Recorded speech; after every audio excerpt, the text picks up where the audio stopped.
What's up, Pirate Nation? I'm your host, David Heim, and welcome to a brand new edition of Hall Talk.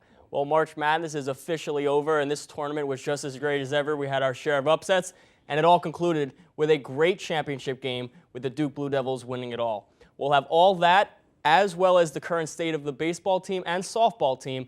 This is Hall Talk.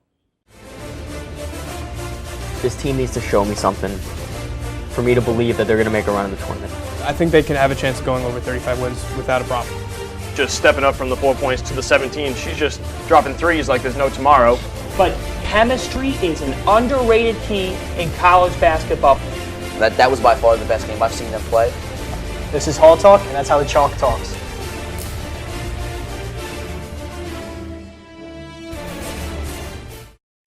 Welcome back, and at this time I'd like to introduce my panel for this evening, Anthony Paolo, and for the first time ever, Bryant McInerney. Guys, thanks for joining me this evening. Yeah, it's good to be back, and it's good to see you on the set, Bryant. Thanks, guys. Thanks for having me on, Dave.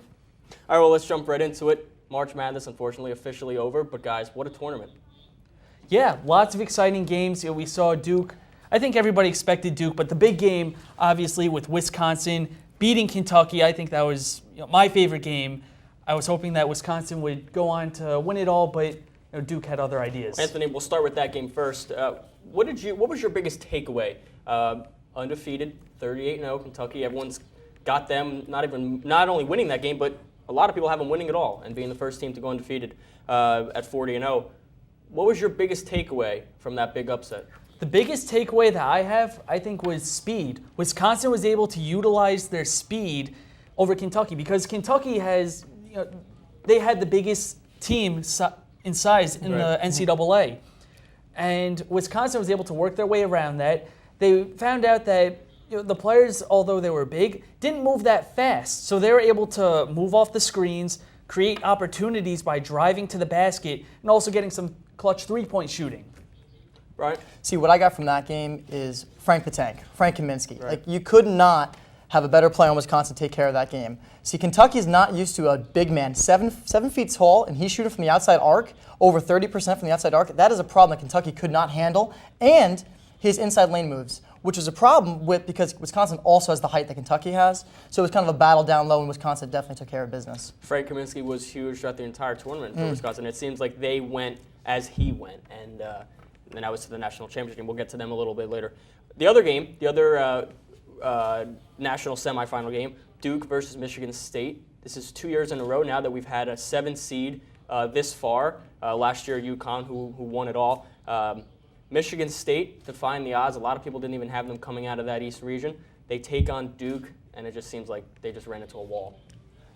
With Michigan State, they had 7 overtime losses this year, which is absolutely insane for a team to have 7 overtime losses.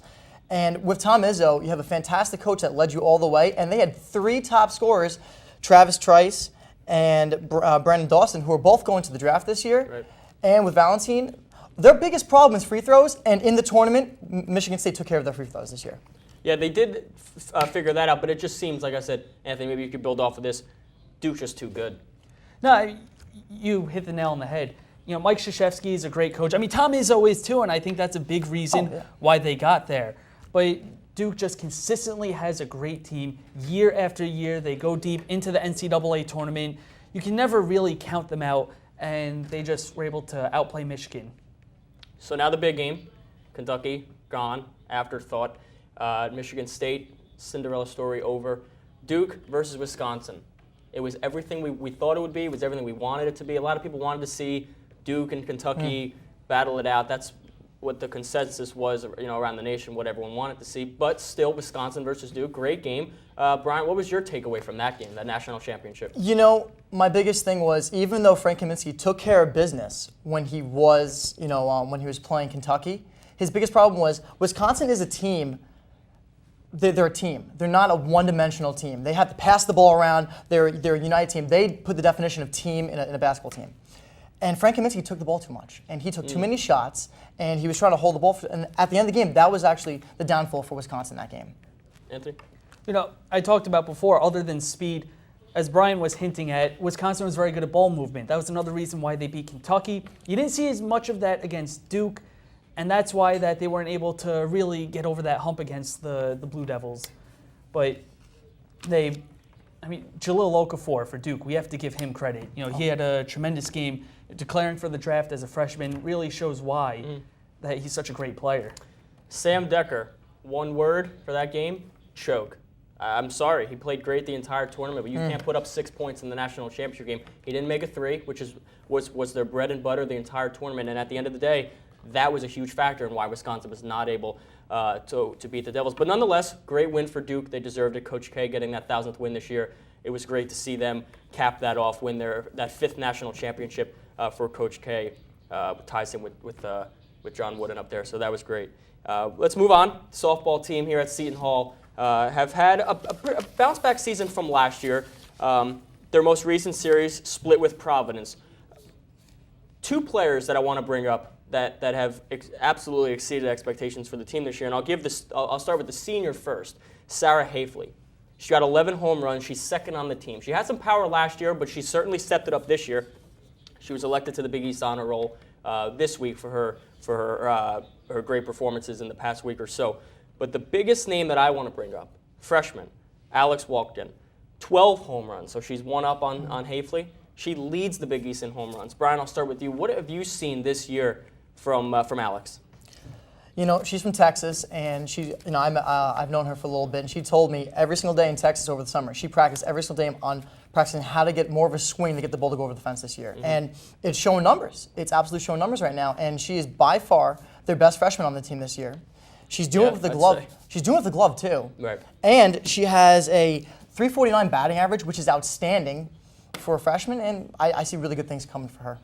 The greatest thing about the .349 batting average, just not that it's coming from a freshman, but when you're leading the Big East with 12 home runs, it's great to see that she's not sacrificing contact hitting for power. Able to get that high average. Sarah Hafley as well, and Hafley, by the way, leads the team with 32 RBIs. So I think that she deserves some credit in that department as well. Right. The team currently sits now third in the Big East. They'll take on Creighton this weekend, so this is a good spot for them to sort of know Creighton's second to last in the Big East. So this is, again, a good spot to pick up a couple wins, potentially move up in the standings. I spoke with Paige Smith on Wednesday, and she said one thing that this team wants to do is limit free runs for the team, and that's potentially walks, hit by pitch, free base runners. Keep them off the base paths. Stop making it easy for the team. Brian, do you think that's going to be a huge factor for this team this week as they take on Creighton? That is an absolutely huge factor because when they were playing Villanova, when they swept Villanova, they limited everything. They limited the amount of runners on base, they limited the amount of errors that they had, and the pitching staff was on point. They were having a fantastic series. Another key thing, too, is fielding. Yasmin Harrell, very quick on the bases. She has a good batting average, able to steal a couple bases, but her work in the outfield needs to improve a little bit. Her fielding percentage is below 90, which is something that she needs to improve on, as you mentioned, to prevent them from getting free runs. It's a great point you bring up with Yasmin Harrell. This team seems to be clicking now, which is a nice thing to see, which they weren't able to really do much last year after a slow start. So we'll see where that takes them as they move on to Creighton this weekend. On the other side of the diamond, baseball, 9 straight wins. They've been on fire, coming off a 6-1 win over Wagner on Wednesday. Team seems to be rolling now, Ant. Yeah, they've had a 9-game winning streak, and out of those 9 games, there was only one game where they did not score 4 runs. It was a 2-1 victory over Fairleigh Dickinson. It was when they faced a phenomenal pitcher in Joseph Frati. Right. But in all the other games, they've scored at least 4 more runs. And the offense is just really clicking. Even though you have someone like DJ Ruhlman, he's only batting .259. Sal Nunziata and Chris Chiradio are both below the Mendoza line, both batting below .200. But even then, you have the hitters like Kyle Grimm with the .367 batting average, really stepping up their game. That's why their offense has been so good. Now, I'm going to ask you guys a bit of a tough question because there really is no right answer. But 2 pitchers for this team this year, Shane McCarthy, who's come in taking it by storm with a 0.99 ERA, and Zach Prendergast, 2.49 ERA. Who's been more valuable to the team this year? That's a good question. I think I'd have to deflect to Bryant. I have to say Shane McCarthy. Right. You have a freshman here who is just keying off on all cylinders, and he has pinpointed that plate like it's his day job, and he's perfect right now. And you asked for somebody to take over after the senior group left last year, and Shane McCarthy has come in with style and taking care of business this year. Yeah. While Prendergast has the higher ERA, he still has great control over the plate. He has a great curveball, really able to keep the hitters off guard, which is why, even though he has that higher ERA, still getting the strikeouts, still getting the putouts. And I think that they're both just a lethal combination. It's great to have both of them. It's a 1-2 punch for starters. Baseball team continues to be racking in the awards. Zach Weigel on the offensive side, Big East on a roll. He's done that a couple times earlier this year. And Joe DiBenedetto, Big East Pitcher of the Week. So the team, like I said, they seem to be coming together. And this is around that time, like last year, they came together and they really moved up in the Big East standings and really finished off a nice season. From here, they'll take on St. John's, who is second in the Big East. Baseball, Seton Hall is first in the Big East, so they'll take on them. That'll be a very interesting series to try to get some separation and hold off the Johnnies. St. John's is also the other undefeated team in Big East standings. So it's going to be really interesting to see where baseball heads. Unfortunately, like we said, March Madness is over, but it's officially time to just deviate to spring sports. Baseball, softball, tennis, golf, it's all going on here at Seton Hall. For Anthony DePaulo and Bryant McInerney, I'm David Heim. Have a nice night.